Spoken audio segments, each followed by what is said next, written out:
Hey, friends. Today I got to spend some time with my boss from back in the day.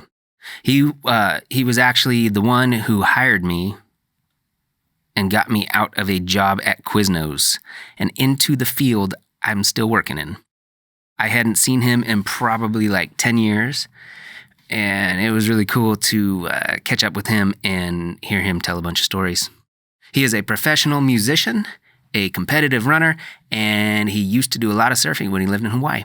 Here is my friend Rod Walker. So we got a lot of stuff we can talk about, but the first thing that popped in my head when I knew you were coming down here is I remember back in the day when we used to work together, You talked about how you were somehow involved with like A&R with some company out of LA, right? I worked for Capitol. You worked for Capitol. Yeah, well, I was their college rep. I started out as an intern. Do you want I think I know what you're talking about. I'm talking about Chili Peppers. You're talking about Chili Peppers. Yeah. So, but that was just a sliver of that experience. Do you want to hear about that experience or just the Chili Peppers? No. How did you get there? How did you get that job? So I was like 19, and I didn't know what to do with my life. And I was playing music, and I saw this ad on TV, Art Institute. And you can make, this is the time when they were playing music on MTV and stuff. And so I wound up going up to the Art Institute and to go to school. And man, like almost like out of the gate, it's like a 2-year program, audio and video production program. And one of my teachers, this guy named Roger Fisher from Hart, he wrote Barracuda, Crazy on You, right? He's my history teacher, my music history teacher. He wrote that? I thought the ladies wrote it. No, it's him. Barracuda, that's him. All that stuff's him. Huh. And I actually went down to through his family went down to the Rock and Roll Hall of Fame induction that they did in 2014. It was mind blowing. But so yeah, I was at the Art Institute and they were hiring just the local pro guys, the local studio guys and. So Roger had a relationship with Stan Foreman, who was the head of Capitol, Seattle Northwest Market. We did Oregon, Alaska, Idaho, Montana, and 5 states. And so Stan comes in and speaks one day, and talks about the record industry and all that. And I'm like, I want to work for that. I want to do that. What that guy's doing. Mm-hmm. And so I go up to him like everybody else, and he's handing out his card, and I get a card, and I call him up. Sorry, he's busy, A couple days later, call him up again. So I just bugged the crud out of this dude.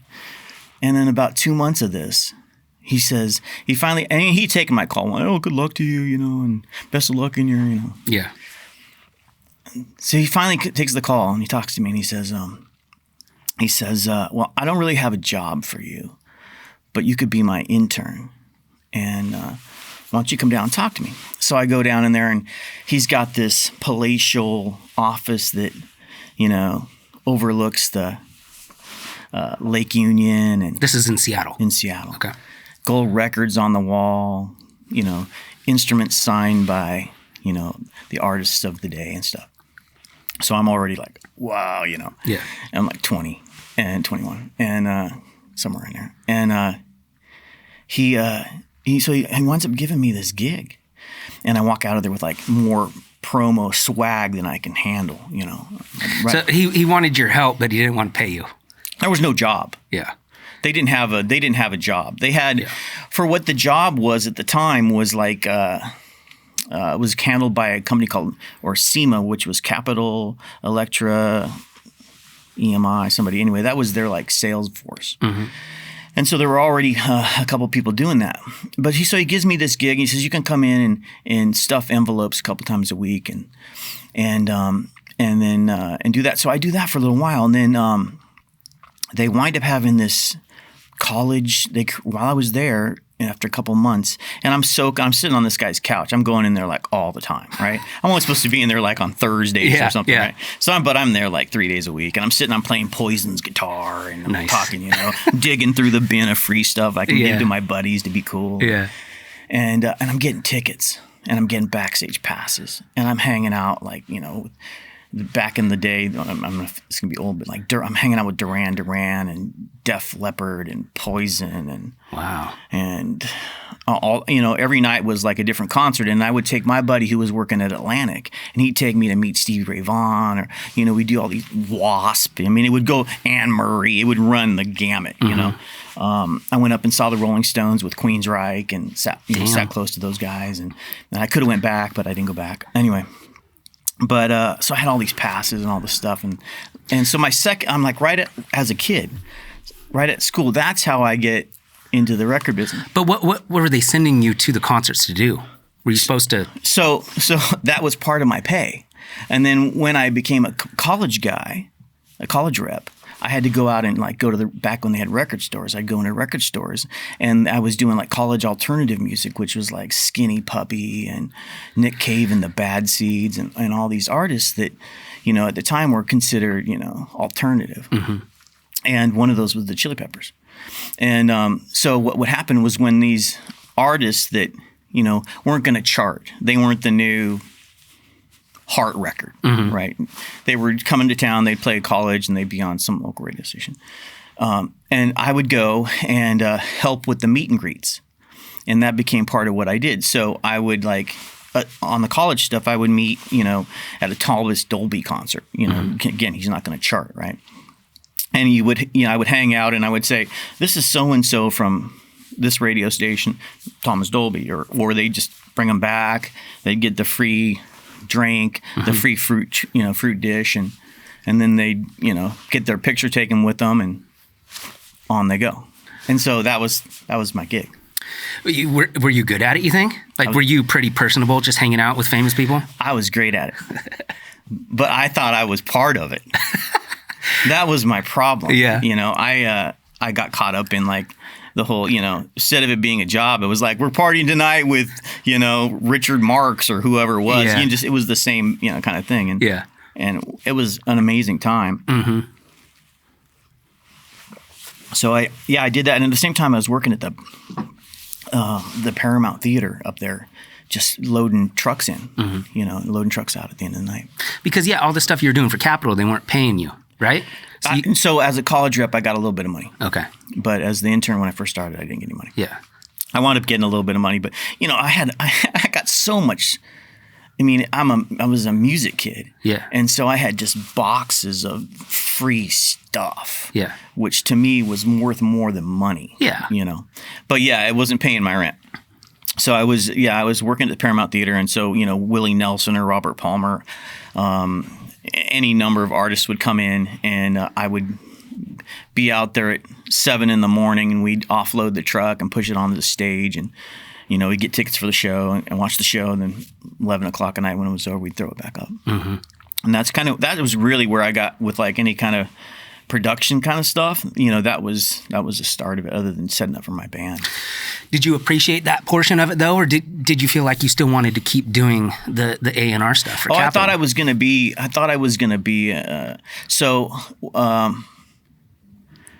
Let me just the Chili Peppers thing, and we can move on. So I was told by my boss.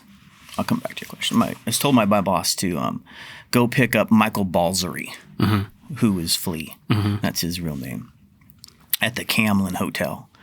And so I got a Ford Escort that I'm driving. I got one door that works.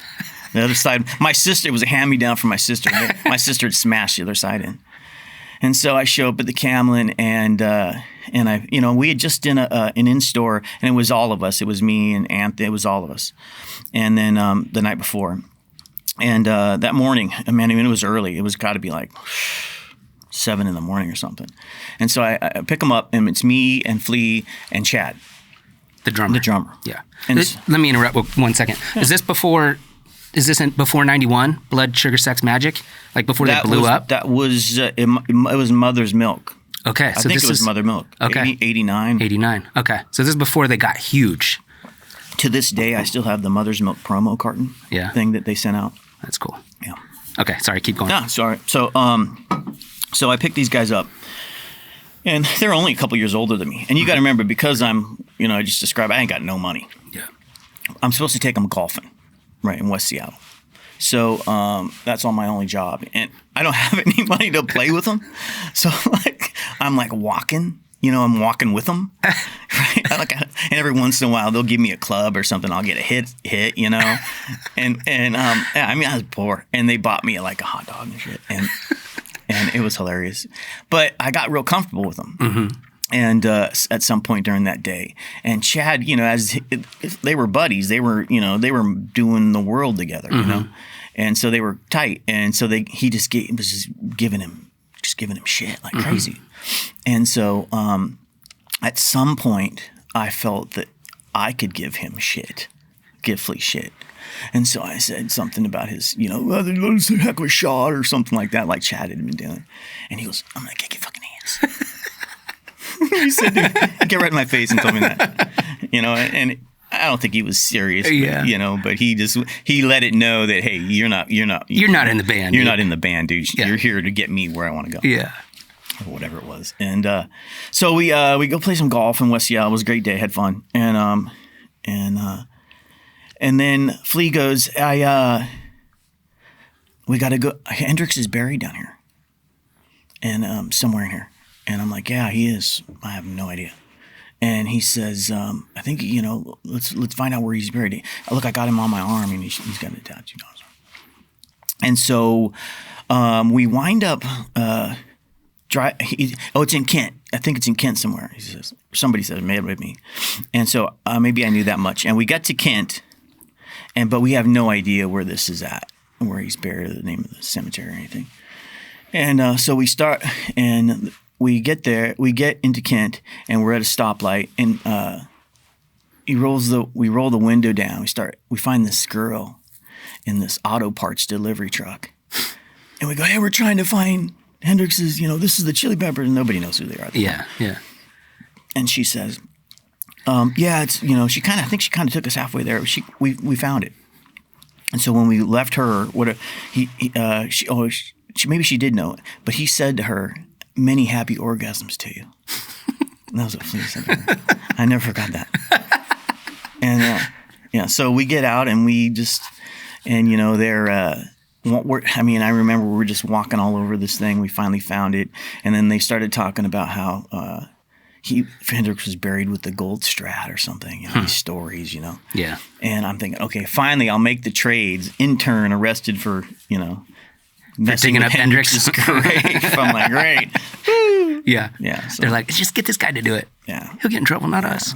But yeah, so I did that, and but there was always, there was all kinds of that stuff, and I was also playing.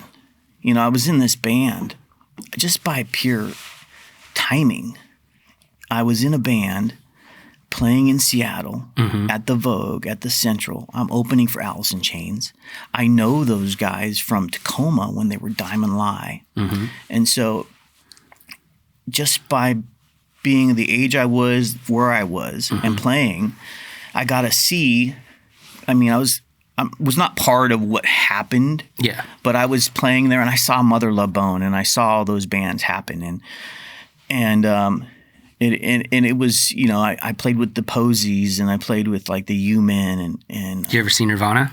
I didn't. So I have a T-shirt. Recently, I did this thing where I played at the Vogue. We opened for Alice in Chains, and then the next night was the Flaming Lips and Nirvana at the Vogue, which is this club that's no longer there. And but they were. That's just to what I'm trying to say is like they were, like there, but nobody really had any. And they were Soundgarden and Nirvana and Tad, which were kind of the, there were some leftover bands that were still in Seattle, but most of like the Sub Pop guys, they were already in Europe. Really? They were already in Europe, like touring and doing their thing. And there were what was left in Seattle at the time was like bands like Son of Man and My Sister's Machine, and Alice in Chains was the last, with Columbia. And I can remember when, so I was at Capitol, I remember, and Stan always had his door open for me. And so I'd go in there and I'd sit there and I'd listen, hey, it's Stan, working the phones. Can you get this record added on to, and he'd work the phones, promo guy. And I remember I got, hey, we need you to step out of the office. and I had to go back into my little office with my envelopes. And but and I go back in my little office, and the guys, I want to get this right. I think it was Mother Love Bone was coming in to talk to Stan. Mm-hmm. They were going to have Stan talk to him. It was either Mother Love Bone or it was Pearl Jam. It was the carnation of one of those two, and they were reaching out to Capitol, and they were going to talk to Capitol Because they're trying to get a deal. Yeah, and evidently L.A. had told Stan to talk to them. And so they come into that office. And that was the only time I was ever told, like, you need to step out of here while we have this conversation. Mm-hmm. But I can remember watching those guys come in there and going, man, I want to be in that room, That must have been a crazy time. It completely blew up and went worldwide. So I had burn out on it. Yeah. And left and moved to Kauai. And I'm over living in Kauai. And all of a sudden I hear smells like Teen Spirit. Mm-hmm. And I'm like, what? And then all these bands, especially with Alice, because I had some connection to that. And my best friend grew up with Jerry. Really? Yeah, my best friend to this day grew up with Jerry, and his earliest bands were with him. And I see those guys in Tacoma when we do these terrible little band shows. And so to be over there hearing all that stuff, and, it was cool, but it was like unbelievable. Yeah, you're just hanging out with them, and then a year later they're on MTV every 20 minutes. Yeah, hanging out with them, at the same party with them. Yeah, how about that? Yeah, we were at the same parties. And you said you opened for them too, right? Yeah, but that was like, hey, what's up? Yeah, that was the extent of that. And then we'd all wind up at some house, somewhere partying. Mm-hmm. Well, so what did you go to Hawaii for? You couldn't handle it anymore? It's too much? Yeah. Whoa. That was me. Hey, look at that.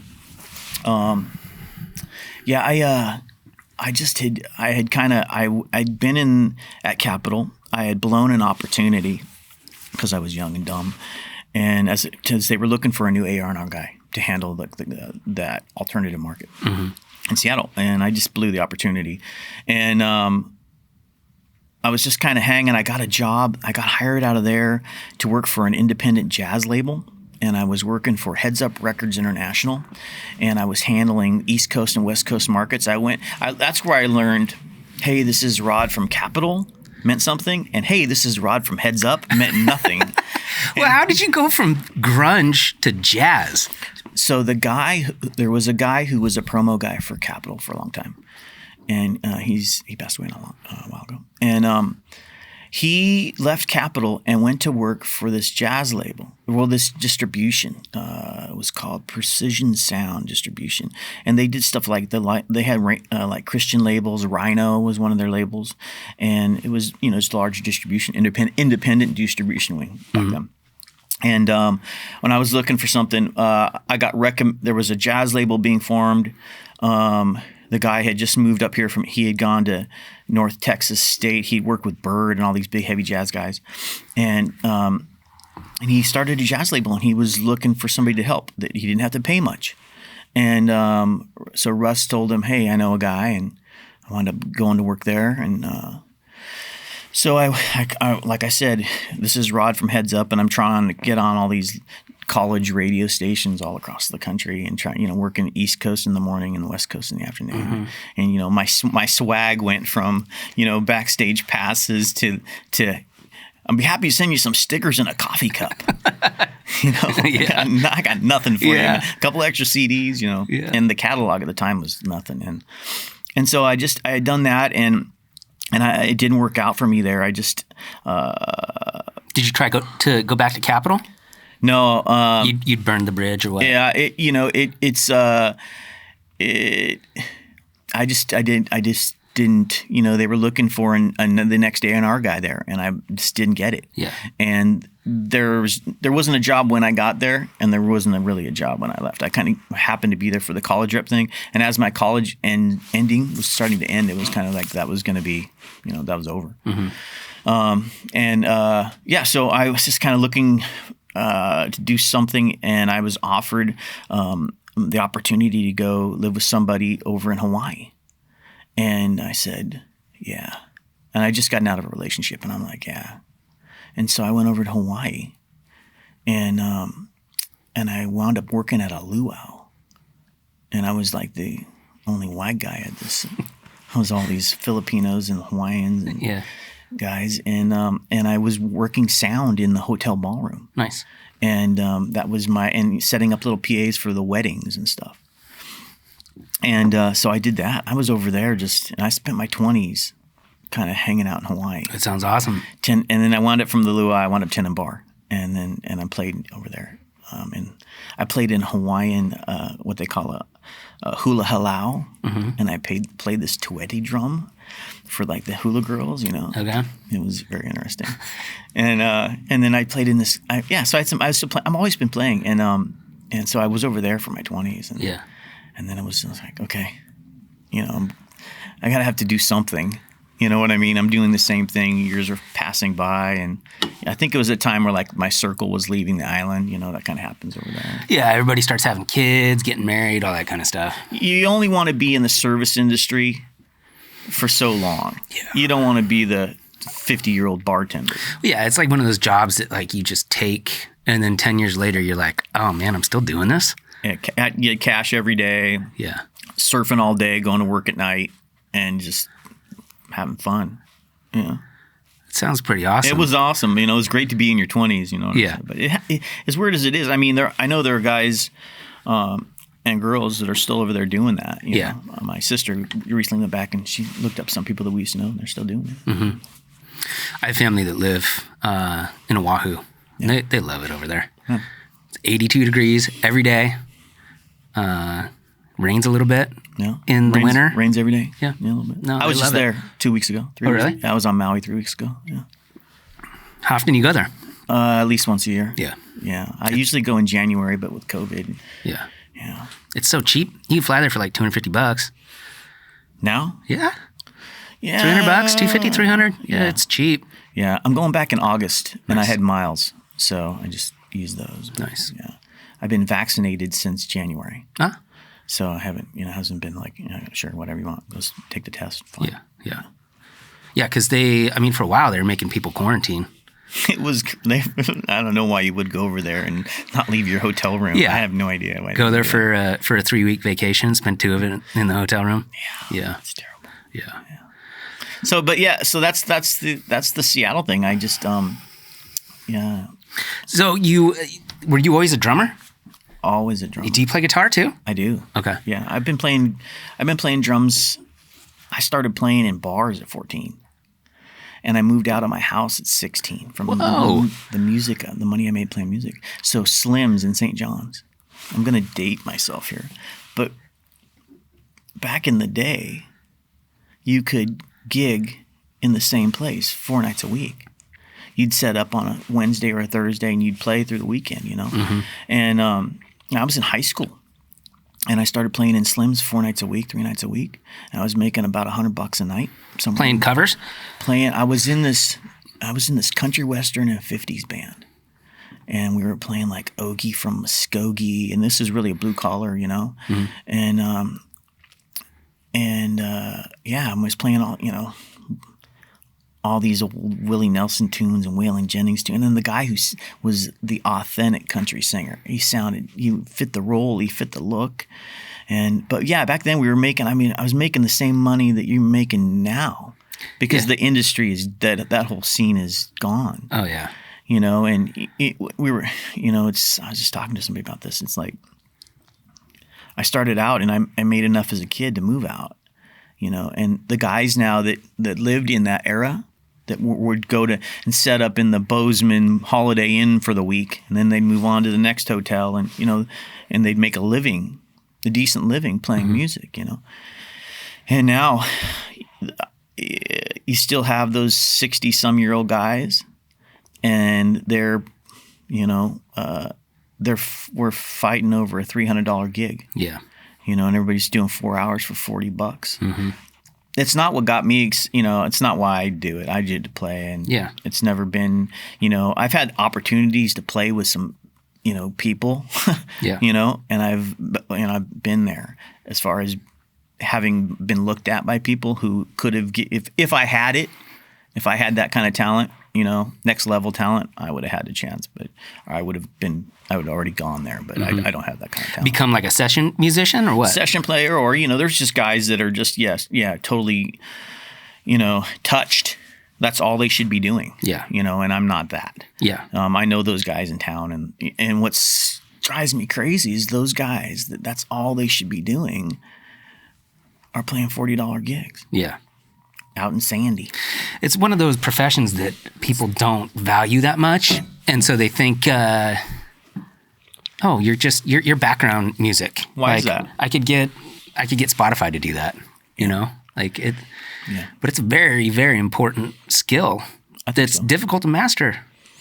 Yeah. I Totally. mean, this just goes on forever. It never stops. No. Yeah. Yeah. But, the thing about it is when I was a kid, there was a party next door, and I went over to that kegger next door, and there was a guy playing a big white drum set, and I just went. My mind was just blown. I watched him, and I just couldn't take my eyes off him. I remember seeing the head on the kick drum move, boom, boom, boom, and I'm like, something went off in me, and that's what I want to do. Mm-hmm. And still, I mean, when I'm on a gig, it's the best time of my life. It doesn't matter if I'm making what I'm making, and I think today, so the first thing I remember being in my first band, and and then you get into bands, and you got to get and then there's all the stuff that goes with being in a band. Oh yeah. And I think that the younger generation today, I think there's less of an appreciation for watching, like seeing Eddie Van Halen, having your mind blown. Mm-hmm. I mean, if you're a musician, you can plug into your computer, import your drum track. This is for a long time now, but and I mean, you don't need other people, and it's so much more work now to get together everybody and put the PA together, and it costs a lot of money, and you got to find a place and all that stuff. It's just much easier if you're talented, somebody who's been touched, to just do it. Yeah. Yeah, there's something to be said with how easy it is to do all that stuff yourself, and also how easy it is to discover other talent. Like, it's cool. You can go on YouTube and see 100 million different musicians, but there's something different about just all there is MTV and a couple channels on TV or the newspaper or whatever. And to see something new, you have to go to a venue and see somebody play. Like, that's not really a thing anymore. You have to feel it. Yeah. You can watch it all day long. I mean, they spend millions of dollars to try to visually put you in something. Yeah. But if you're not standing there and watching Alan Stone just rip your heart out with a love song, or just feeling the energy in a room just take off. Yeah. That's what's missing right now with I'm not that heavily into sports, but whenever I go to like a Blazer game or something, when you're just in a room with 10,000 people, that's insane. Yeah. The energy just from everybody doing the same thing at the same time. Yeah. It's so powerful. I mean, it's a weird time right now, because we're so, we're in this thing where, in your work environment with Teams, or you're using Zoom, or, you're streaming this, and you're streaming your concerts. We're so connected now, but we're not connected at all. No. There's a different energy you get from being in the room. There's I don't know if they're still doing it now, but there were a bunch of comedy clubs that were trying to do virtual stand-up. Can you imagine cracking a joke and there's nothing? Oh, it's awful. There's nobody in the room. Those people feed off the energy. Like, it's not funny unless other people are there laughing at it. Yeah. You don't get that same thing when you're staring at a computer screen. Yeah, it's not the same. Same thing with music, I can't imagine just like, I don't know. Yeah, I think that kind of stuff, having that personal experience with people that are watching the guy make that buzzer beater. Mm-hmm. And I was there when he did it. Yeah. Right. I mean, that's I know it's coming back. I know that it's all going to look different to a certain degree. Yeah. And I think that this has also been there's a lot of people who they like this. Yeah. Not everybody's dying to go back to work. No. No. In person. So. Yeah, I mean, there's some introverts that are enjoying it, right? But the rest of us roll out of bed. They had that 40-hour-a-week job that they could do in 20 hours. Yeah, and now they get it done, but they can just do other stuff with that extra time. And yeah. Well, yeah, I did a show with this guy the other day, and he was telling me he's like, yeah, this is the first time I've been to the office in months. He goes, I got to change my setup at home because the couch that I sit at to write emails is also where I eat, is also where I watch TV. Yeah, no. He's like, I sit in the same spot all day long. No. I'm like, no, man, you got to figure something else out. That's not good. No. Yeah. Yeah. I couldn't, that would drive me crazy. Yeah. Well, I was thinking about, you said that you started playing when you were 14. And then I started playing in bars at 14. Yeah, and then you moved out at 16. What? So there was a house up on Willamette Boulevard, my neighborhood. I grew up in North Portland. And it's still there. And it has 3 levels. And the very top level was this big room with a kitchen and a living room where there was a bathroom in the middle. And then there was this big bedroom. And the guy rented it to me for like $100 a month. And this is a long time ago. And I recently asked my mom about that. How could you let me do that? This was 4 blocks from my house. Oh, wow. Okay. So what would happen is I would just go and skip school and do whatever I was going to do. Yeah. When I wanted to do it there. And then, go home and eat, or go home and watch TV or whatever. Yeah. I was a kid still, and I might have been 15. I don't think I had a car yet, but and that was those. Yeah, I mean it was I guess a different time. You never ran into issues at the bar where they're like, who's this little punk kid? Oh, he's our drummer. Well, he's 12 years old. What is he doing back here? And he doesn't even have facial hair. And I'm very small. Yeah. I was. I was really small then. Yeah. So I was 15 or 14 and I looked 12, like you say. Yeah. I never really ran. They had if you've been into Slim's, there's a back area and there's a restaurant. And this is really blue collar back then. I don't know how it is now. I know, and I'm glad that it's still happening and they're still doing music because I know they do music in there. But I had to go on my breaks and I would have to sit in the restaurant. Or out the back door or stand out front. And yes, I did all the stuff that they did. Mm-hmm. Yeah. For sure. Mm-hmm. And, but I was a kid, Yeah. That's what I did. So I did that for a couple of years. That's cool. Playing at Slim's and then, and I actually wound up leapfrogging from one band to the next in there. So I just kept on this one band got fired out of there and the next band hired me and then we all wore matching shirts and played country tunes and played jambalaya. Nice. And that was crazy. Huh. Long time ago. I'll show you a picture someday. You'll crack up. Yeah. Yeah. Had my drum head that I took white shoe polish and wrote Rod. Just in case. You know how the drummers had their names on their drum heads on the front? Yeah. I had to put my beer, Yeah. That's fine. So I didn't know who it was. That's it. It's good. So after Hawaii, you came back and... I came back to Portland and was looking for a gig. And my mom saw an ad in the Oregonian for the convention center. And I went down there and I think I had, back then, I mean, we kind of talked about this.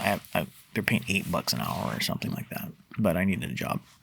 And I had a little bit of experience from the hotel in Hawaii. And so they hired me. And long story short, and it was, I can remember the interview was Chuck. We're not using names. There was a guy, he might have been named Chuck, I don't remember. But there was a guy, Chuck, he's okay with that. And then another guy who was the department head. And Chuck was just like the full-time guy. And this guy, I got hired there. And then the guy who was in charge, he quit coming to work. The department head, and so back then it was like $8 an hour, and there was about 6 of us. It was half the size too. It was only. That's right. They hadn't done the expansion. Right, and that was part of. We'll get to that, but I left. But There was about 6 of us, and the guy and back then, the AV department of the place was purely meant as support. So the extent of that thing was to wheel out a lectern, plug in a mic into the wall, put a slide projector or a data projector. I think they had these massive data projectors back then up, and that was it. If you needed a light in the ceiling, Hollywood. Yeah.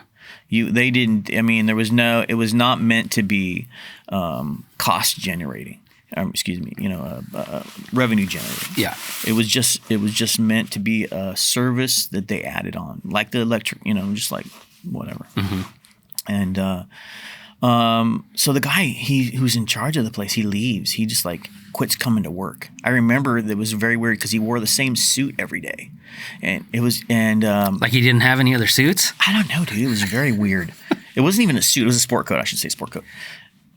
Maybe he just really liked it. So I remember that. Do you remember where the control room was on the Oregon side of the building? Man, I haven't worked there in a long time, but I think I know what you're talking about. And they used to have a bank of all these, mixers and amps and stuff. And he would hang his coat in there at the end of it. I think he would go up into that area, and he would change for the day, and then he would go home or whatever. And then he'd come back in and he'd put that coat back on. Mm. And so the coat was always hanging in there. And it stunk, and I can remember that thing. It was just crazy. And anyway, so the guy abandoned his job, and because it's government or whatever it was, it took him like a year or something. Were they worried that he died at first? I think so we weren't privy to any of the information. Yeah. But they were in communication with him, and there was a deadline. Long story short, the guy he abandons his job. But he didn't quit. I don't think he quit. Huh. I think he was let go because he just abandoned it. Yeah. He might have even moved away. Yeah. I don't really know. But Chuck and another guy went to the managers of the building, the general manager and the operations manager at the time, and convinced them. And you got to remember, these guys are young. At the time, they're probably in their 20s. Mm-hmm. And they convinced them to give them a shot at doing it. And they put a business plan together, and they let them do it. All right. So now you got, now that we're putting lights up. The kids are in charge. They're starting to, this. So I had left because they said I had left during this time because then the money was, and I was doing a band. I was running sound and packing up a van all over the state, and we were doing like 60, 70, 80 shows a year. Mm-hmm. And back then, people were hiring bands for weddings and corporates, regular, and you were making, the band was getting a couple grand, mm-hmm. right? And so everybody was making some money. I missed that. I still chase that. I know it's gone, but I still try. It'll come back. I know. I don't know, dude. People are still going to get married. Yeah. You can't do a Zoom wedding.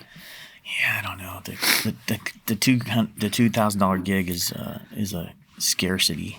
It's like Bigfoot. Yeah. I heard about it happening down in Eugene. Yeah. They're paying $2,000 at the winery. Yeah. No. So I left and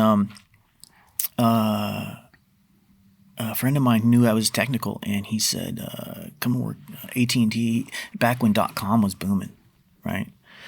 And so I wound up getting hired by AT&T. They put me in school. I became a data technician, network technician, working on big fiber rings and putting in these big bandwidths all over Portland primarily, but all over for the cell towers?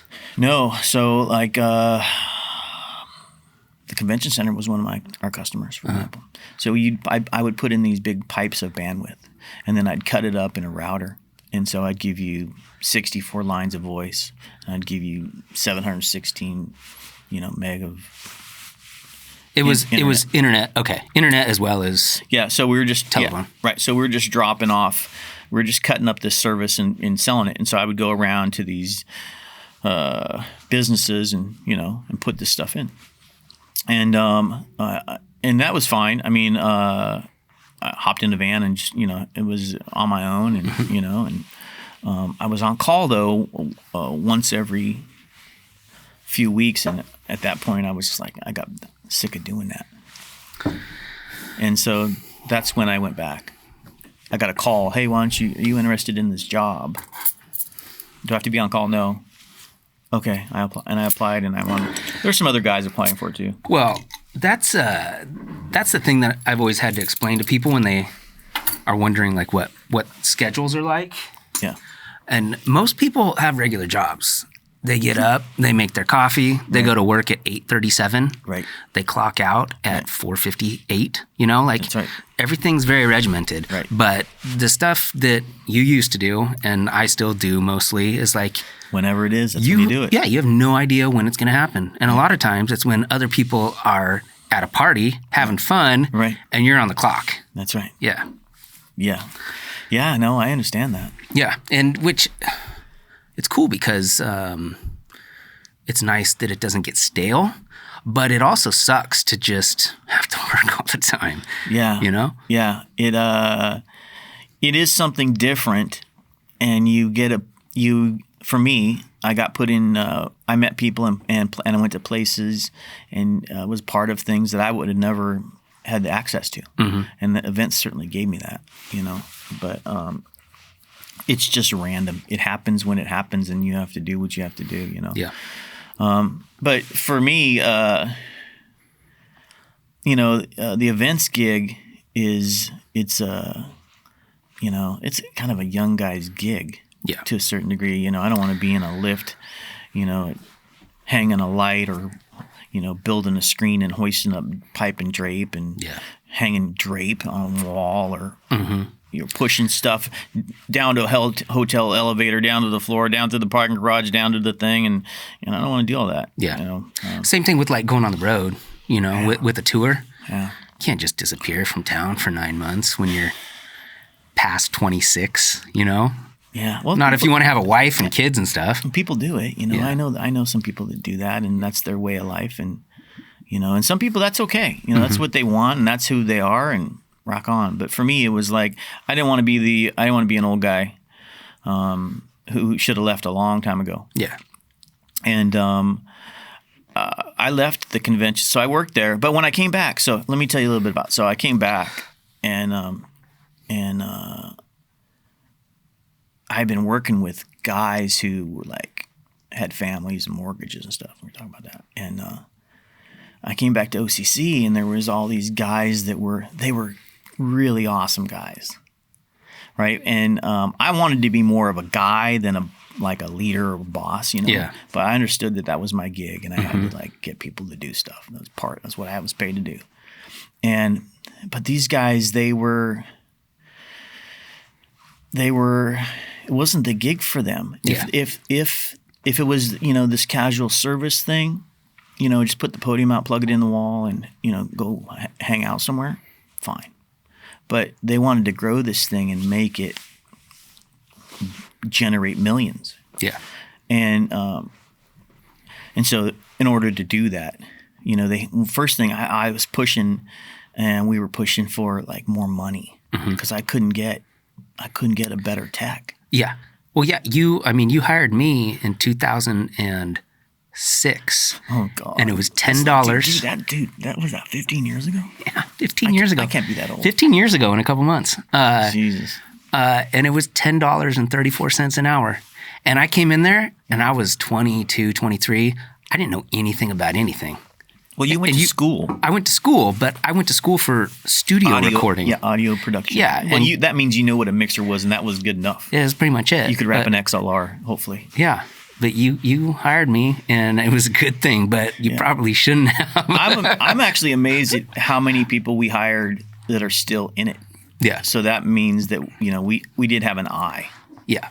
Because there are a lot of people that came through there that are hang on, I got a Charlie horse. Ow. That's not your mic. That's the car. Yeah. There's a lot of people that we hired are still in the game. They're still doing it, and that's cool. So we had to try to pick the best that we could with what we got, and then when we got we got real money at some point. We got like 18 or 19 bucks. And this is 5, 7, 10 years ago. 10 years ago, maybe. I think I talked about it in a different episode. We went from, I got hired at 10:34. We topped out at 11:25. Right. And then overnight, right. It was right before I had my son in 2007.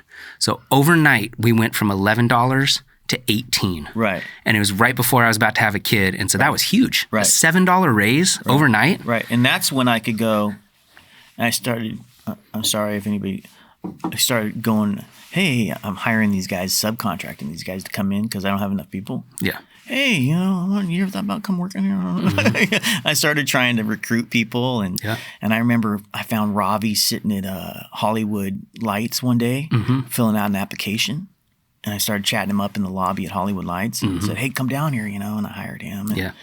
And just anytime I could find any kind of real talent, No offense to the guys that were there because they were great guys, but that was not what they wanted to do. No, for sure. And it was my job to make them do something they didn't want to do. Yeah, and so I wanted to ask you that. What was it like? Are you going to get all serious now? No. Is that your serious face? Oh, God, here comes the question. I paused for a long time before I get serious. You kind of already said it, but what was it like trying to be a manager when you didn't want to be a manager? Was that like a weird position to be in? Well, I didn't mind being a manager necessarily. I still felt like a tech. Yeah. And a lot at the end of it, I was hiring guys with great skill sets and relying on their skill sets because they had more skill than I did at what they were doing, and that's okay. I wasn't hired to do everything. I was hired kind of to keep the train on the tracks, get the show in. And for the most part, it was, I liked the politics of the place was, it wasn't just the AV department. The whole place was like everybody was gunning for everybody all day long. And if the crew, setup didn't get this in, or, food and beverage didn't do this, or, everybody was kind of, it was just, and it because you're in such a turnover environment. Yeah.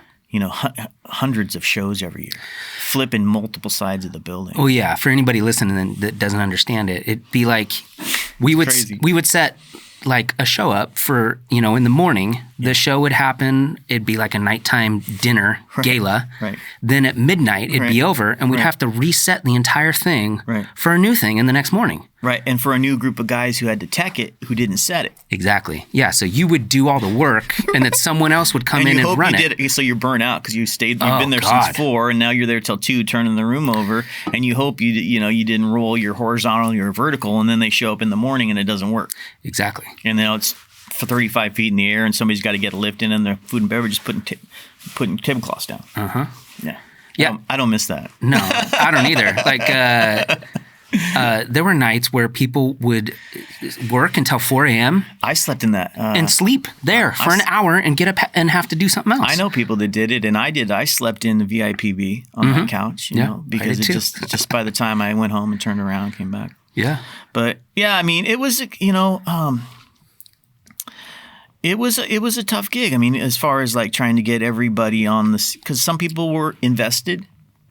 There were people there who truly were invested in putting on bigger shows and doing better shows. And there were people that weren't, and there were people there that wouldn't leave. Yeah. Well, and because it was that was the problem. You couldn't, not that I wanted, I couldn't just have 100 employees. They wouldn't go for that, right? So you had to have, I had to have enough people with enough skill set to do it and enough availability. And some of them wouldn't leave. And so, I got decent at going, this ain't the best gig for you, But I'm going to need you to quit because I can't fire you. I could never do that. And I couldn't fire anybody. Yeah, no. Nobody, there was only one person that ever got fired over there. Yeah. In the whole history of my whole thing. And it was only because he didn't show up at his thing. That was it. But yeah, it's amazing. And I think that they are probably still doing, great things. And I think once I left, my position, I don't know. I don't know, but I think my position got renamed, and the guy, who I've met a couple of times. Great. Seems like a nice guy. And I've heard good things about him, but I think he just handled the production end of it, and which is probably, I was having to do both. So that was, you can't. Yeah, I was having this conversation with somebody the other day. The cool thing about working for Metro is they have to publish everybody's wage or rate. Oh, geez. So everybody always knew what everybody was making. Did you not know that? Yeah, I knew that. Okay, yeah. Which is so different from the corporate world, because if you worked at a place and you knew what everybody around you was making, I mean, that'd be good for the workers, but I understand why employers don't want to do that. Because they can keep some people at a certain rate. That's right. And they can let other people go up here. But when you work for a government municipality or whatever it's called, like, they have to publish all those rates. It's government money. It's taxpayer dollar. Which also makes it very difficult to get a raise. Yeah, I don't know. And like we were talking about, and now, so I left, and man, I've been gone from there like 7 years or something. I don't even know. Seems like a long time ago. But yeah, I'm sure they're still turning Festival of Trees every December and figuring out where to put gobos for the auto show, and I don't know. It's the same show over and over again. Yeah, same stuff. And I was going to tell you, I don't know if you remember this or not, but I left, and you let me stay on the books, and I would work occasional shifts so that I could continue to get vested in the purse. Oh, for your 5 years? Yeah. So that was really cool. Yeah, I mean, if you were that close, that's the thing. Right now, I had like 6 months. Yeah. Well, the other thing about you was, there's, there were some people like you jumped in there and had a desire to learn it. Like you wanted to do it. You didn't, this is what I'm going to do, but I really want to get into architecture. You wanted to stay in this type of stuff. Well, it was more about I had a son to provide for. And so, yeah. You mean the full-time job over it? But you could have gone at some point now in your life, have gone into a different career. You weren't always tied to AV. I'm always looking for a different career. You could be a podcast creator and I'm always looking for something different. We're now going to pause for Pepsi. Right? Yeah. It's one of those things that I kind of have a similar story to you and your mom telling you about it. I was working at a Quiznos, and my buddy saw the posting on Craigslist. Yeah. And he told me to go apply for it, and I was like, "Nah, dude, I don't really want to go for that. That sounds dumb." And he's like, "You work at a Quiznos," and I was like, "Yeah, good point."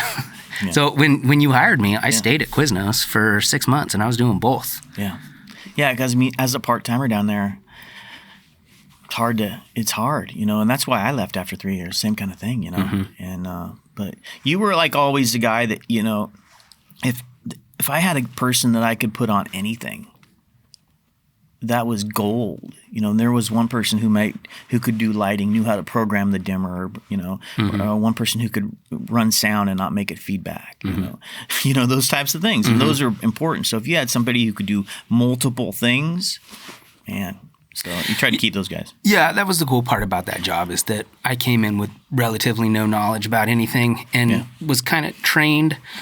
And OJT. Some people ask me like, "Oh, it's so cool. You do this, you do that," and I'm like, "Yeah, it's all right. I've been doing it for a long time." Yeah. They're like, "How do I get into that?"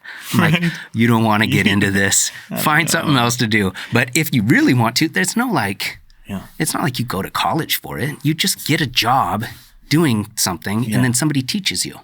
That's the best way. Like, I mean, you can't teach somebody how to do 100 shows. You have to do it. You can't teach someone how to be technically proficient and smart and not be stupid around other humans, because that's the other part. That's the big part of that gig. You have to be able to manage the expectations of clients, which is insane. That's the other skill set. So you can run an audio board, or you can run a switcher or something, but are you going to be nice to the lady who's going to call the show who has no idea what she's doing? Yeah. And some people aren't customer service. They're great technicians. But that's not what and so you hire somebody to buffer them. You know? Exactly. Yeah, you're the TD on this show. Yeah. It's going to be working with you today. Yeah. It's a different type of skill set. I think you got to have. I think the reason why you still do it is that there's got to be some passion there. There's got to be a wind. I don't do anything anymore that I don't have some wind behind me wanting to do it. Yeah. And there's something about, I'm sure that it would not take me long to, okay, doors, okay, lights, roll video. Mm-hmm. And all of a sudden I'd be like, okay, here we go. Do we got mic 1? Is that on? Mm-hmm. All that stuff would just start clicking. Mm-hmm. But, that's, if you don't have that little Jones for that, mm-hmm. or the panic, that panic moment when that guy says the first word and you hear it. Yeah. You're like, oh yeah, it's going to work. All right. The rest of it we can work out. Just go to the PowerPoint. Yeah. That was the tough thing about back in the day, is just not knowing whether anything was going to work or not. Just so stressed out all the time. Yeah. I would get calls all the time, dude. Something wouldn't work, or you need this or that. It's crazy. Yeah. No, that's the thing I try to explain to some people sometimes about the whole industry, is like anything can go wrong at any moment. Yeah. And you have I always tell people at the highest level. Oh yeah. I just say I'm a professional troubleshooter. Like I have to figure out what's wrong with stuff and fix it. I will tell you, Cody. So, I don't know how long you want to talk. I don't know if I'm running. We're about an hour. We go another half an hour. Whatever you want. Troubleshooting. I if you want to be have that tech game elevated, I left OCC for years. Maybe the last 3 years of my OCC time. It's there back then. I don't know how it is now, but there was a season-ish. Mm-hmm. By the early before spring hit, it was kind of this little month lull, and I would always be looking for something else. Yeah, and I'd be like, okay, I don't want to do another year. I don't want to another. I don't want to do another cycle of this. I don't want to do. But I wasn't going to leave and go, not make any money. Yeah, and I didn't really, I didn't really want to go back into telecom either, and I got offered a job at Delta AV. It's an integration company. And I thought I was going to be doing one thing when I went over. It didn't pan out and it worked out for me in the long run. So what does that mean? What were you supposed to do? So I knew a guy who worked over there who Delta had hired him to take on the events side of things, because he was going to book events and stuff.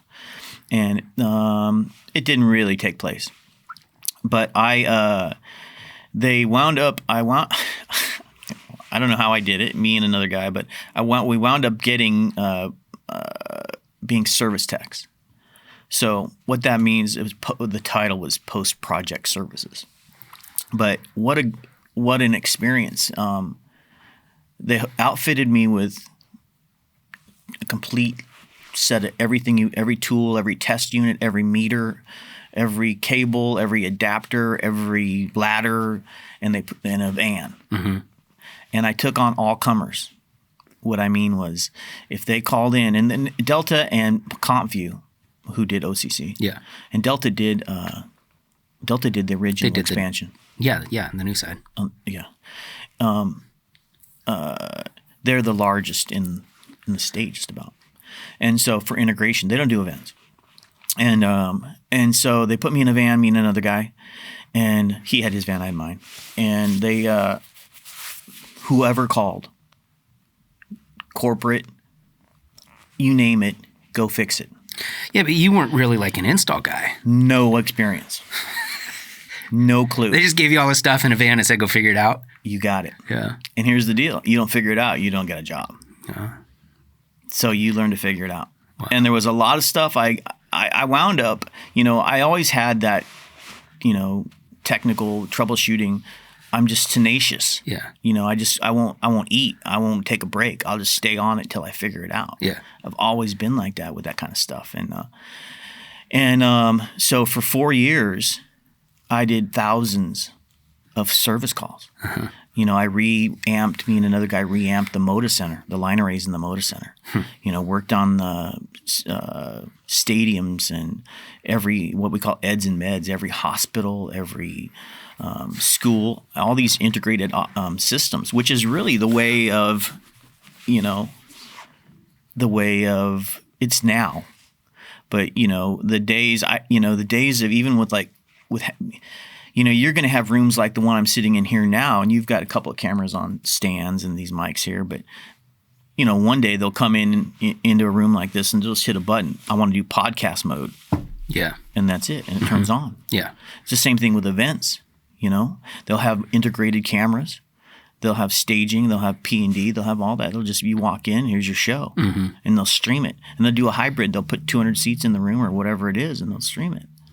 You know, and it'll just be integrated. Why would you pay somebody a whole bunch of money to set it up and tear it out? You know?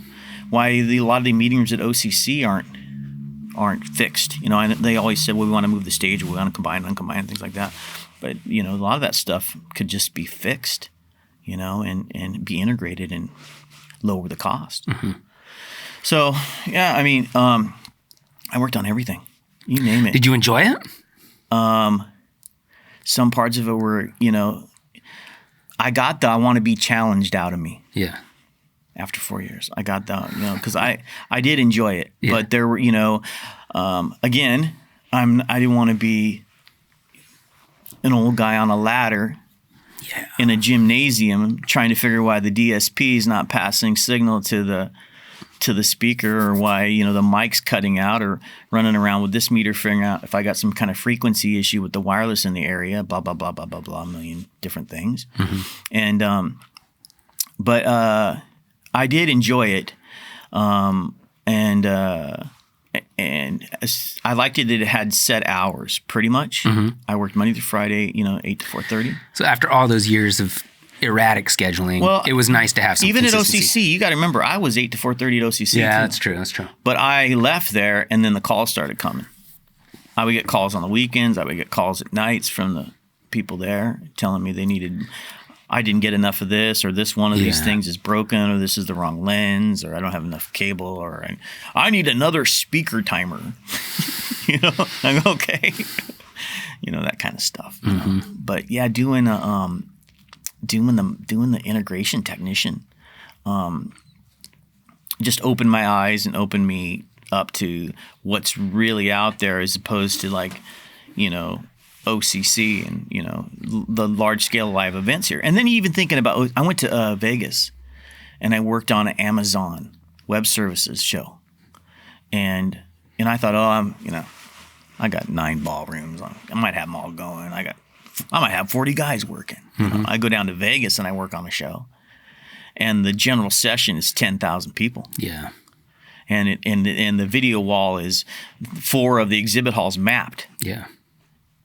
And then their breakout sessions are 32 ballrooms. Yeah.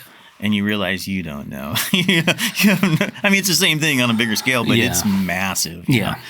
I was on a team with like 50 people doing that show. Yeah. It's crazy. Yeah. I've done some larger shows like that in Vegas, and they're just scaled up. There's just more planning, which is insane stuff. Like, Dimmer Beach on that thing is just like, it's just the insanity of how many, you know, and then the exhibit hall floor is just, it's just, yeah. I did a week down there for Amazon, and man, it was crazy. Yeah. So, you know, and then their post-party stuff, they have, like, you know, they bring in high-level talent. They shut down the strip, and there's a whole nother set, you know, and they bring in, you know, all the ancillary. It's like, we might have a little food and beverage out front of ballroom 256. You know, you realize, you don't know. You don't know. Yeah. It's all relative. You know? Yeah. Yeah. Well, that's cool that you were able to switch it up every 5 years, basically. Yeah, try something new, you know. And then the company I was working for sent me to work at a hospital setting for a healthcare company about 2 years ago. So I was covering for a guy who took a vacation, and he was gone for like 3 weeks. And they said, you know, go do this guy's job. Okay, and they were getting banged for it, I'm sure. And so I went there, and I went, man, this is 7 minutes from my house. Monday through Friday, 6:30 to 3. White glove in it. I thought, man, this is all right with me. So on my way out the door, after that time, the guy come back and all that. Nice guy. And I said to the manager, if anything ever opens up, let me know. You know, as you do. And then a month or two later, hey, I don't know if you're still interested. And from what I understand, I was the only one they interviewed, and they brought me on. And so for the last 2 years, I worked for a healthcare company, and I primarily now, because of COVID, and even before that, I just make videos. I make all these, physical therapists demonstrate how to get in and out of a bed. I just did a thing. I got a thing coming up with the proper usage of a hyperbaric chamber. All these medical procedures. They're not on people. They're on simulated mannequins, and some of them are just like with therapists doing stuff, and they get put onto their internal, they call it the Get Well Network, on their internal closed circuit television stuff, and then some of it goes on YouTube, and some of it goes into like a continued medical education thing that they access. Yeah. To get them certification, so they watch a certain amount of hours. And now that everything's gone virtual, almost all that stuff's there. So I'm busy. I got I've made so much content, and I am a PowerPoint Premiere Pro wizard at this point. Yeah, it's a good time to be a video editor. Yeah, the thing is that my office is in the basement. And so I'm like, how it is, you get stuck, you start cutting stuff up, and you come out and you go, man, it's a lot. Yeah. I just get sucked in. Yeah, same here. I did it at the art museum for 4 or 5 years, and mine was in the basement too. Yeah. And sometimes in the winter, you get there at 7 in the morning and it's dark. Yeah. You leave at 6 at night and it's dark. You're like, what did I do all day? Yeah, I'm the same way. Yeah. Yeah, and especially, I don't know, I'm shooting it too. Yeah. A lot of the times I'm shooting it. And, nice. And we don't have a bunch of production. It's just it's not what they do. It's just something that they, you know what I mean. It's part of their. I work under physician services support, and so it's not like they want to have that. They just want to have that for. They're not looking for like big production. They're not. Yeah. They're not looking to invest in high video and stuff like that. Yeah, documenting it more than exactly. Anything. Yeah. Doing that until you moved back to Hawaii. Well, I don't know. No, I don't think so. No, I don't think so. I would go. It sounds pretty awesome. I don't know, man. You can still get a house over there. I look. You can still get a house on the Big Island, Hilo side, midway up to Volcano.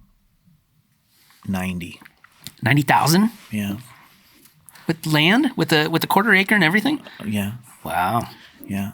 There's not much. You have to have your money. Yeah. You're not going to find much work over there. There's nobody hiring. That's the problem. I don't know what I'd do if I moved there. Yeah, it's kind of like one of these things that people, they retire.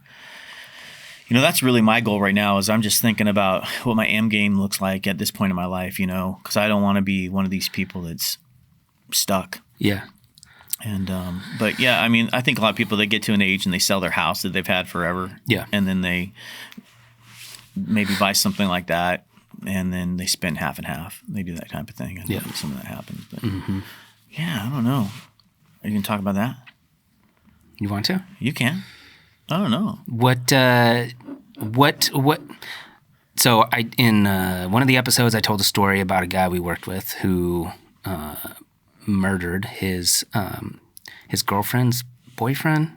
It's hard to explain. He was a jealous guy, and he ended up killing this guy, and we worked with him. And then I talked about it again with Tony Bavacqua in a different episode. Right. And you listened to both of them? Were there things? I listened to your my version Murder. It was called Murder. I think it was. I listened to that, and then I did watch Tony's. Yeah. So I've only seen a handful of I've seen a couple of the guys I know. I watched them. Yeah. So was there anything that you heard or saw that you're like, that's not what it was, or was it fairly factual as far as you remember it? Because you were involved too. Yeah, I was in the trial. Yeah, I was a witness on the trial, and. The weird thing for me, and I can't, I'm sure for the other people that were in my position, they came down and interviewed us, and they, the police. Yeah. And they, maybe it was lawyers. Might have been lawyers. I can't remember now. And we were in that little meeting room next to my office there, Chuck's office, and they asked us some questions, and they kind of let us know what had kind of gone down. Mm-hmm. And but we were not allowed to say anything to everybody else that worked there. Anybody. So you knew? I knew. Wow.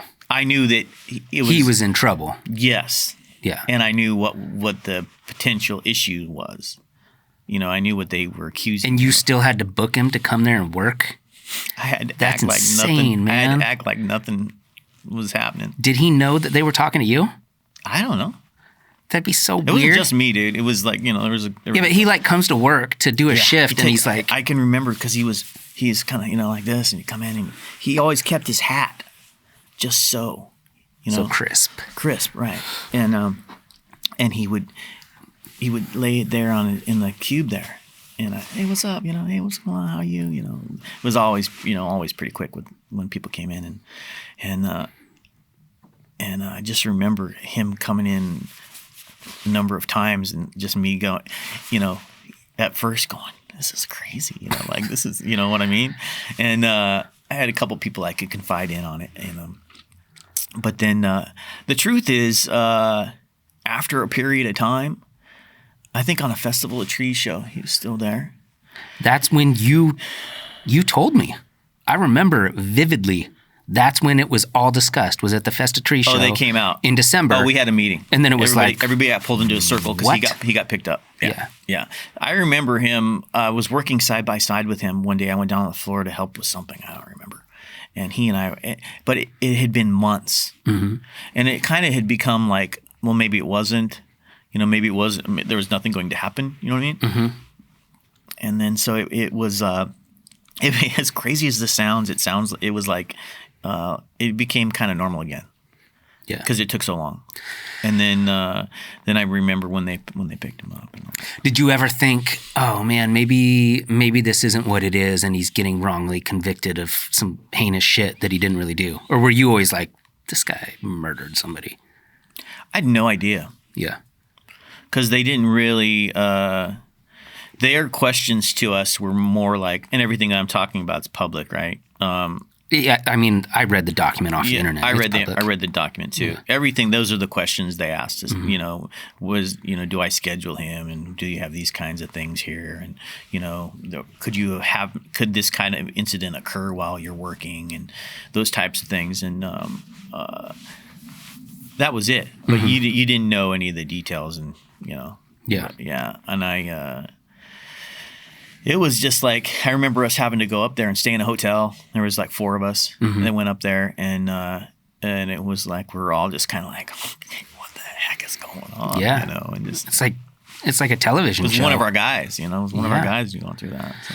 Yeah, man, and he wasn't like nice guy. I never would have assumed he was capable of something like that. Right, he wasn't the guy I hired either, you know. So I didn't. He had worked there, I guess, and was hired when I didn't work there. And then I came back, and when I came back, he was on a deployment or something. Mm-hmm. And then so when he came back, hey, this guy's got his job back, and here he is. You know, so I didn't really know him that well. Mm-hmm. But he was, I would have never. Other than he liked to ride his bike really fast, and no, he was a totally chill dude. I would never have expected that. I wasn't in the trenches with him setting stuff. So, I didn't. You get to know somebody in a lift at 11 o'clock at night. You know, you get to know way too much about somebody. Yeah. You know what I mean? Yeah. So you guys went up there, and you had to testify in court, and you saw him. Like, I had to identify him. Yeah, you had to say. So what he thought, I gave Cody my testimony so you can review it, because I know you're kind of following that. That's why I got in. Yeah. But they ask you, is he here in the courtyard or in the courtroom? And I identified. You got to point him out. I got him. Yeah. Is that him? No. Can you say yes? Yes. So all 4 people that went up there, including you all had to do that? I'm sure they had to do the same type of thing. Yeah. Yeah. I wasn't in the room. We all kind of waited. We all kind of waited beforehand together. Mm-hmm. We didn't go up together. Yeah. And then we all kind of waited outside, you know, mm-hmm. afterwards, and kind of talked for a minute before we went on our ways. But it's definitely something that you you never think you're going to experience. No. Well, and the weird thing is, like, every time I drive to Seattle, every time I see a sign for Kent or Auburn, I always think about that because it takes a long time to get to Seattle. Right. And he had to get in a car that if I remember correctly, he took it from his mom or borrowed it from his mom. Took his mom's car, drove like 3 hours with the intent of doing something, like so much time. Raging. Yeah, so much time to just be like, what am I doing? I should turn around. But like, that's a long drive. Right. Yeah, it's crazy. He'll get out and still be a pretty young guy. Yeah. Because I think I don't know exactly, but I think he was like 30. He was 33, I think. So he'll be in his 50s. Yeah. So.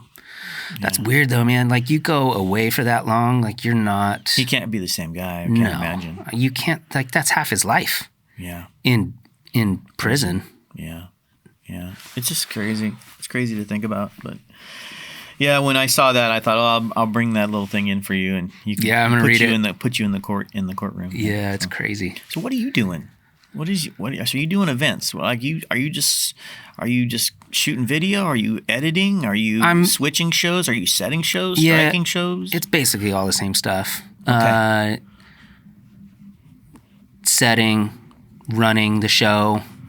It's a lot less now since COVID. Like I was saying, it's a lot more editing. Yeah. There are a lot more people that, because they can't have their event in person, they're doing a virtual event. Right. What are you guys using? What are you using to do that? What do you mean? So are you using Zoom? I mean, yeah. We use Zoom and we use vMix. Okay.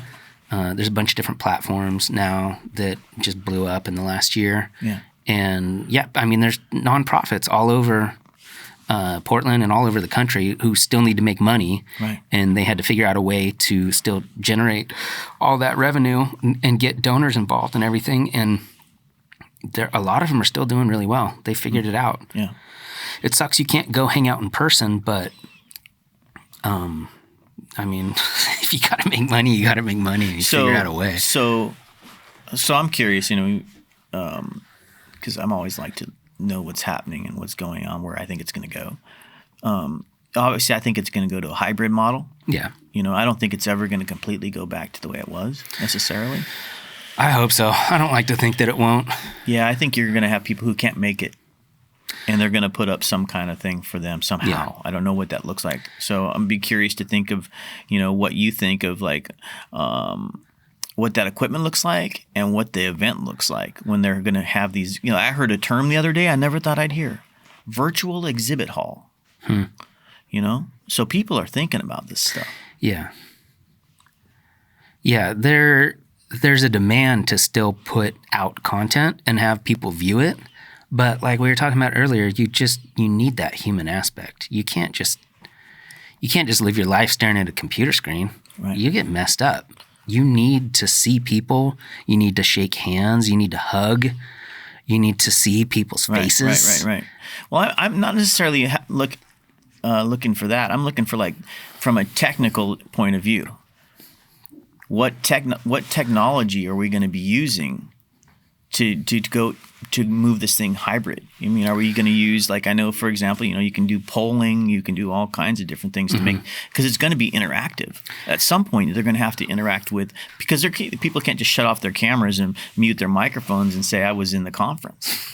You know what I mean?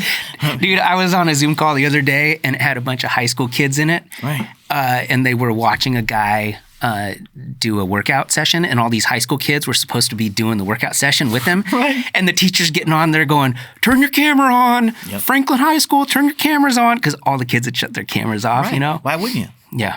It's the same thing with, we, as adults do the same thing. Yeah.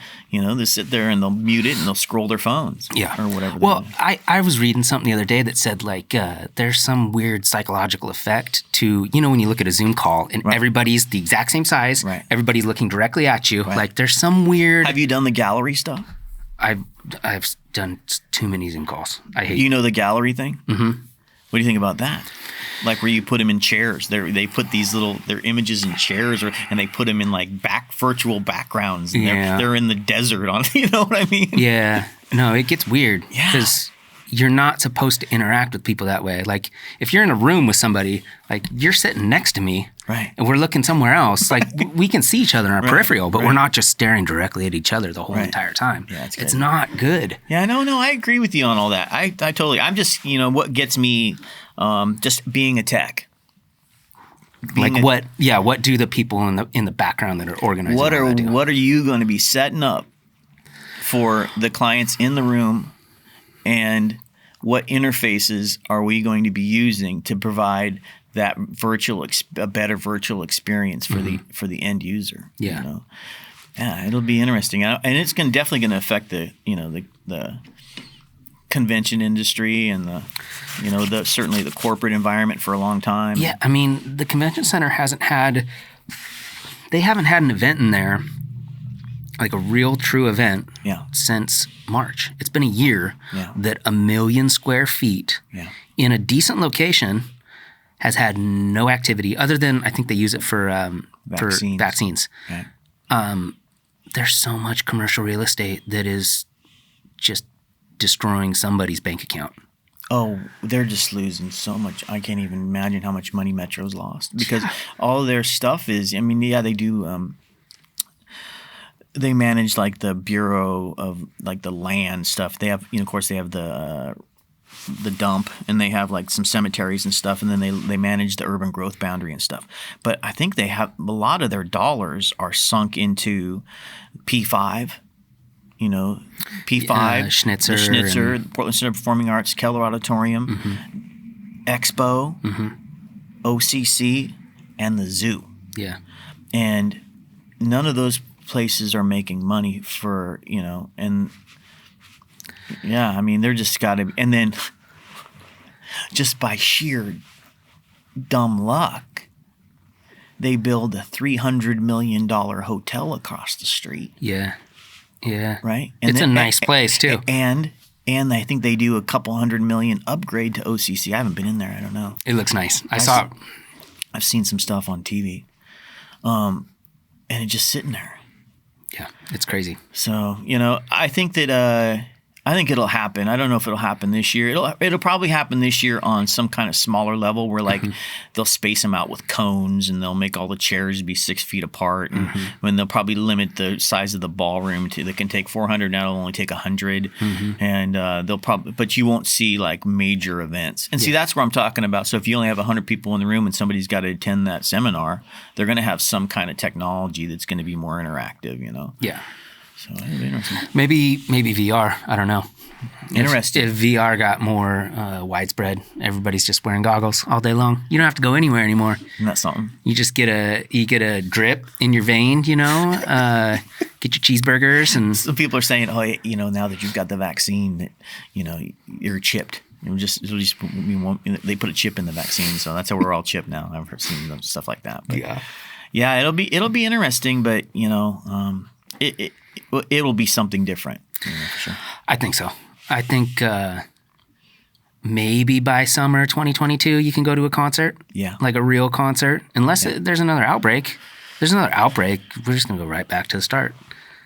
I mean, if the strain changes or if there's something else. They're already talking about boosters. Like I said, I've been vaccinated. I'll tell you, and I've been since January, so I've been waiting for everybody to, and they're speeding this thing up. And I think once everybody kind of gets to the point where they feel vaccinated, I think they said like nationally May 1st, everybody should be, for the most part. I think a lot of states, the majority are going to be on board with that. I think that it's going to be the confidence of people, and then what percentage, I don't think we're going to wait till 100% of Americans are vaccinated or 90%. I think it'll open up before them. When that happens, who knows, Yeah. Crazy.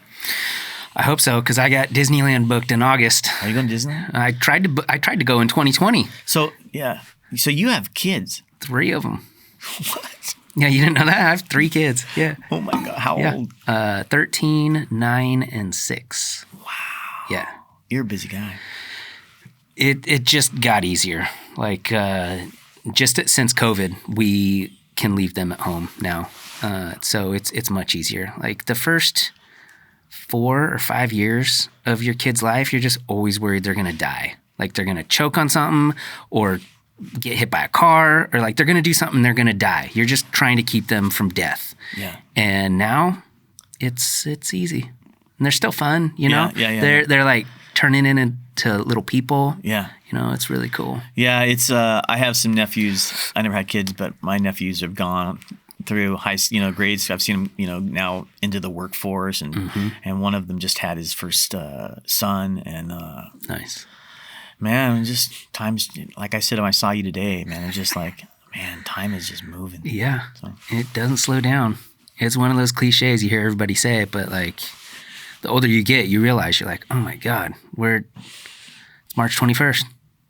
We were 3 months into this year? Really?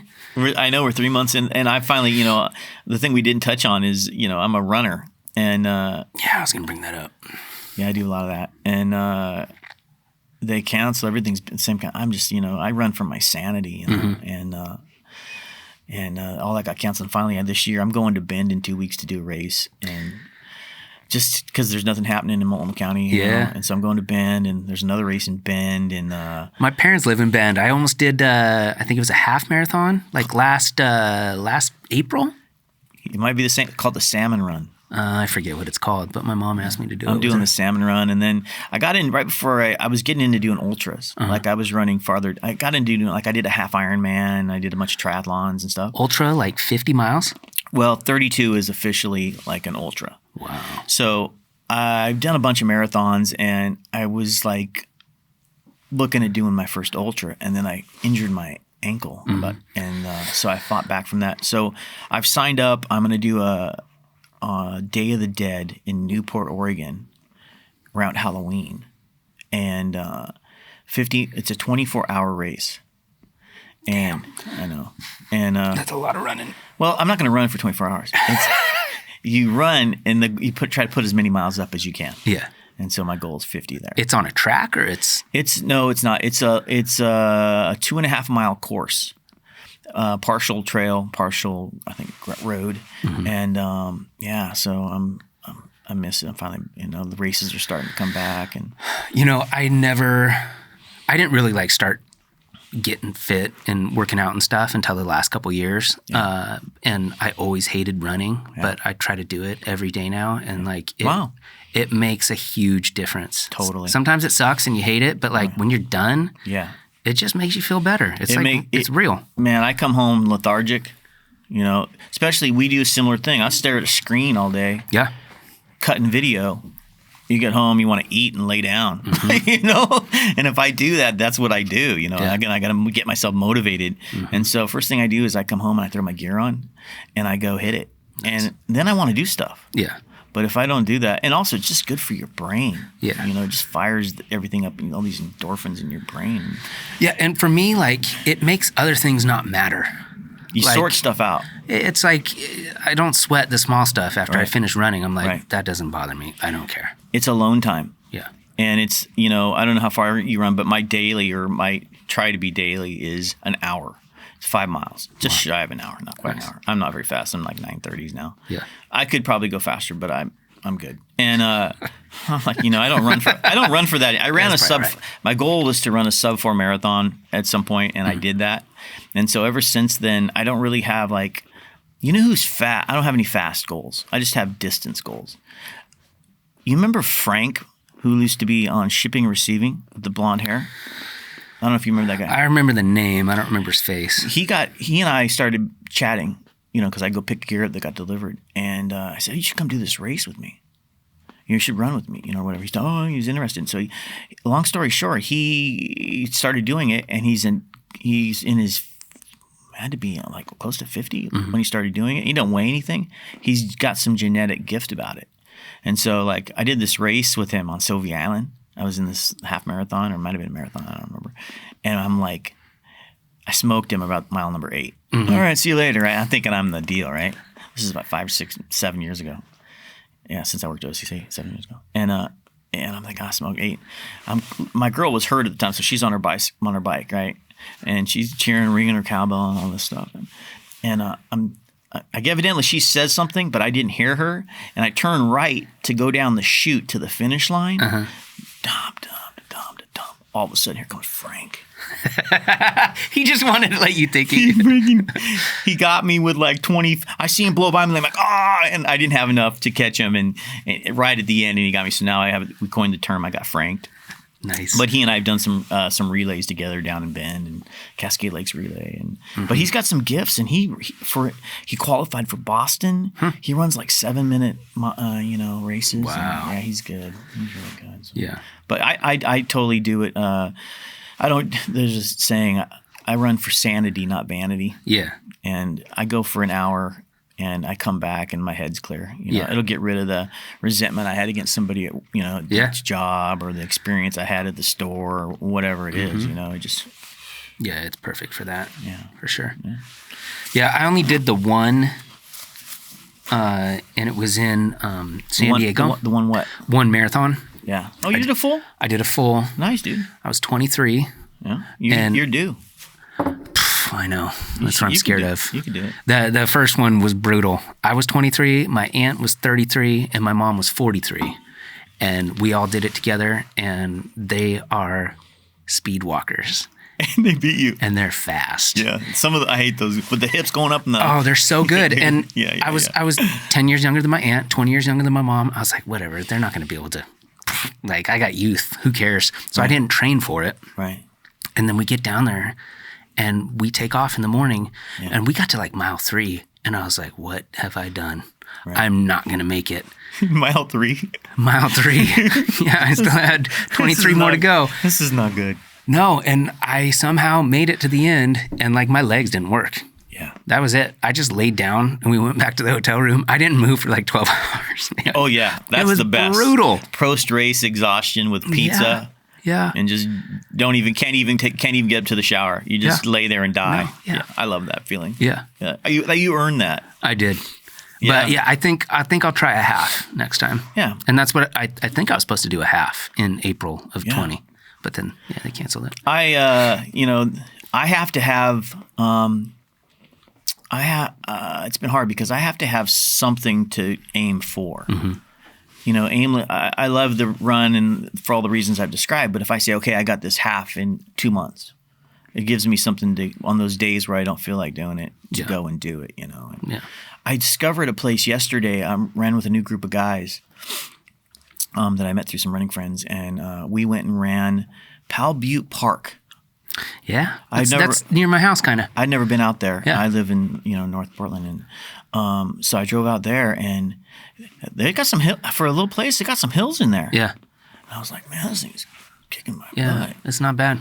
Yeah, gotta deal with dog poop, but I was out there early, 8 in the morning. Me and 3 other guys. Yeah, and so we're gonna go around this loop, and we'll drop down and come up, and I'm like, oh, okay, I'm like, man, you got some hills in this little thing here. Yeah, it's right out there, like 162nd and Powell, kind of in that area. Yeah. And I've been up there. I'll go out there again and run, but it was cool. Yeah, right on. Cool. All right. Well, I think we should shut it down. Cool. So I appreciate you it's coming good out. Seeing you after so many years. Yeah, right. And keep it up. I think you're doing a good job. Cool. Appreciate that. You got it. Awesome.